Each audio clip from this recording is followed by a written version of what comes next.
How fast can a leak detector run? Well, the short answer is as fast as you need it to, as long as it's an ALPS system. But what matters most is accuracy in testing at the speed you need. You may have an inspection system that can handle the bottles at the speed you require, but that does not guarantee an adequate test. For example, smaller bottles require less time for a pressure decay test. Larger bottles will require more time.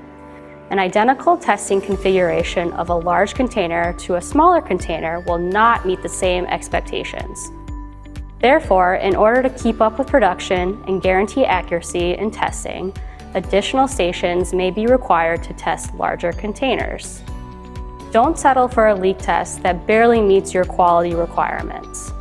Among other things, hot production bottles and line delays can contribute to variation in test results, making defects harder to identify.